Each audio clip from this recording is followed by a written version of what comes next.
Thank you for listening to this content by Alex Merced. If you would like to support the efforts of Alex Merced, head over to donate.alexmerced.com. Here you'll find options for monthly donations, one-time donations, and several offers that you can take advantage of. Your support helps Alex Merced to be able to dedicate the time, effort, and resources to create quality content like this and even more, and to continue to expand his efforts. Hey everybody, this is Alex Merced from alexmerced.com, and I just got done watching an episode of One Day at a Time that spurred a conversation that I thought was interesting. So essentially what happened in this episode of One Day at a Time, or actually over a couple different episodes, and if you don't watch the show One Day at a Time, I highly recommend that you do.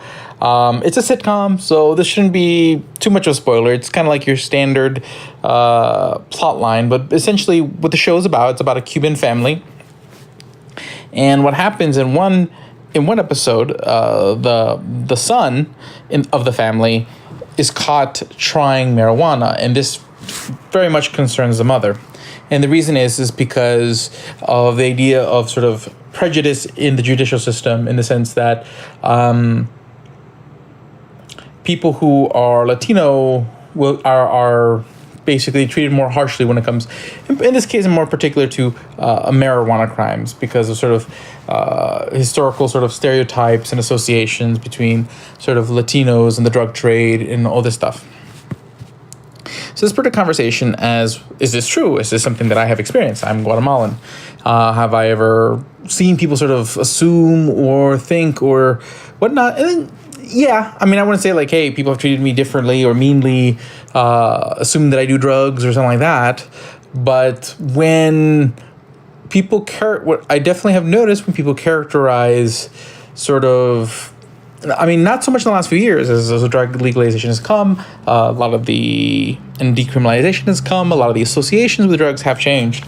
But definitely there was a period of time where basically when you would think of the supply chain of drugs, people always kind of pigeonholed African Americans as drug dealers. They would pigeonhole as Latinos as drug cartel members and gang members and drug dealers, part of the supply chain. And then it was always sort of the stereotype of that rich middle class white kid who would go down to the bad neighborhood to go buy some drugs. And then basically this discussion kind of hit me sort of the difference, why you do kind of have this sort of, which, I mean, you can look at it in a race way in the sense that it's because of race, but I think it's more the roles that we associate to different classes of people in the sense of producer versus consumer.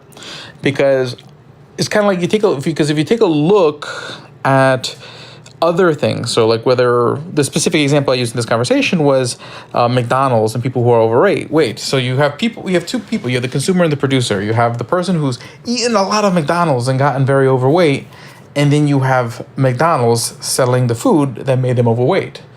Now, technically, both have agency, both have responsibility that these things happen to some extent or other. But oftentimes people are going to be much more sympathetic to the person who's eating the food and be like, oh man, that corporation, McDonald's, I can't believe they're producing this food and making people unhealthy. Okay, we need to take action against McDonald's. People always have a tendency to sort of lash out at the producer. Okay, assuming that, sort of kind of giving them more responsibility, always treating the consumer as a victim of their agency. And this is kind of a lot of the reason why a lot of these same people oftentimes feel that the agency should be taken away from the consumer, and they want to regulate the market, prevent the consumer from having these choices, because they just don't think that the consumer can make the right choice. So they sort of assign the sort of role of a victim, so it gives them the benefit of the doubt. Okay, so if you apply that same kind of thinking here, when you take a look at sort of the way people view drugs for a long time, you know, if you take a look at sort of the prejudices, the sort of the stereotypes of different sort of racial classes in, you know, if you sit there and you, like, what role would you automatically assign? What would sort of be the intuition from sort of the culture you've consumed and whatnot? Honestly, you'd see this dynamic where people kind of always assume that while white people use drugs and white people get caught as drugs, they're seen more as a consumer. They're not part of the supply chain. They're not the producer. They're not the distributor. They're the consumer. So they're assigned sort of that victim role that, oh, well, if they didn't know better, it's the drug dealers and the cartels who are selling them the drugs. In the same way, it's McDonald's selling the burgers to the people who get big, or, assigned pretty much any time where someone, suffers a consequence because of something they chose to consume. People always sit there and want to lash out at the producer, the distributor, the supply chain. So to me, a lot of the racial outcomes, or at least, again, this is just something that's sort of I'm trying to think through. This is just something that kind of hit me in the last within the last hour, within the last 20 minutes, really, that to the extent that there are racial disparities in the way we think of certain things, oftentimes can maybe be tied to the way we associate certain classes of people between consumption and production of different goods and services. And that this may not necessarily tie or translate very well in other areas, but I do think when it comes to sort of why there are differences in drug sentencing, because I definitely feel that people have different impulses when it comes to the level of punishment they want on someone. But it isn't always because they're thinking in terms of racial. These aren't necessarily people who are thinking, oh man, these people are better than other people, or these people are just naturally going to know better or know worse or more likely to do bad. It's not so much that, but I do think it has something to do with sort of the associations we have with, again, consumer versus producer, and how oftentimes people have a tendency of applying more responsibility to people on the production side and taking responsibility or assuming away responsibility on the consumption side. So again, this is a new thought, but something to think through and something to consider in kind of trying to consider how social dynamics and between how this affects crime and punishment, and how people can be punished unfairly because of the associations we have and the prejudices and stereotypes that exist in society. And again, some of it can come to the way we just sort of economically think. As a libertarian, it's very easy for me to kind of see the unfairness because I'm someone who looks at generally everyone has agency and everyone has responsibility over their decisions. So whether you're the consumer or the producer, you don't have any less responsibility or more responsibility over the transactions you engage in. You did them freely. So to the extent you suffer bad consequences, or the extent you did something bad, you're no better or no worse for being the producer than the consumer. So if you're an assassin and you're hired by someone, I don't have any less sympathy for the assassin who's providing a service versus the person who paid for the service of the person who hired the assassin. They both are doing something bad. And both of them chose to engage in that transaction.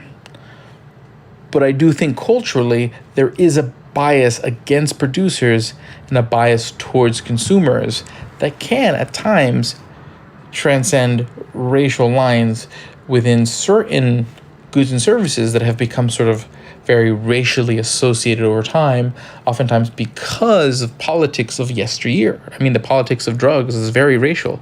A lot of the reasons why drug prohibition exists is because of racial reasons, to basically find ways to separate people because they didn't want this race or that race around them. So then these associations came to exist. And you can see the same thing about sort of other things that really shouldn't be crimes that became crimes, because oftentimes there is class conflicts. And again, it doesn't necessarily have to be racial. It could be class conflicts between different ethnicities, class regarding socioeconomic class. There's just different class conflicts, and people use, no one wants to sit there and say, hey, I want to separate the classes of people. It's just generally not a very cool thing to say. So then people try to do that sort of work around by trying to create rules that accomplish the same thing, and oftentimes sort of cross that line.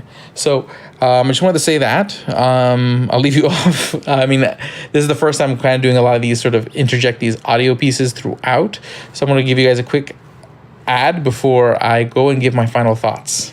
So I'll see you guys on the other side of this, and then I'll tell you a little bit more.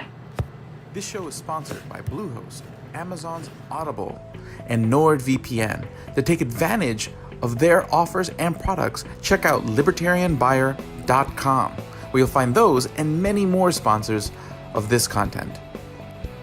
Make sure to check out libertarianbuyer.com.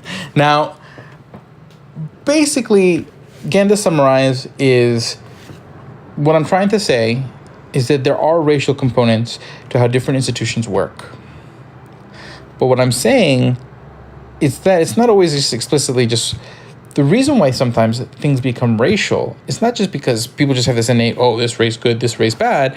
It's sometimes more complicated with that. It's more with the sort of assigned roles that people have associated with different races in different vectors of society.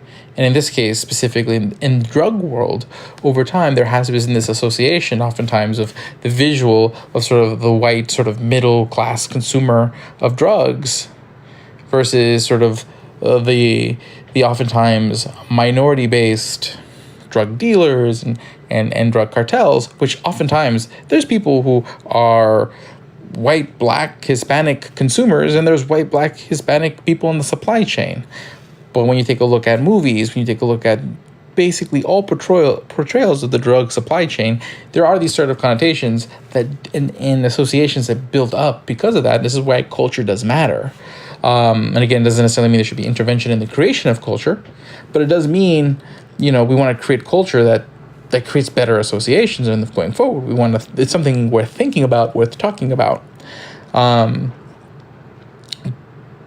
But at the end of the day, even more at its core is this sort of bias against producers versus consumers, because people always, again, assume responsibility away from consumers. And I think that's a much more consistent relationship you can see across many sort of class battles, regardless of what the vector of class it is. Again, whether it's race, gender, socioeconomic class, whatever, a lot of it's the difference between, again, consumer and producer.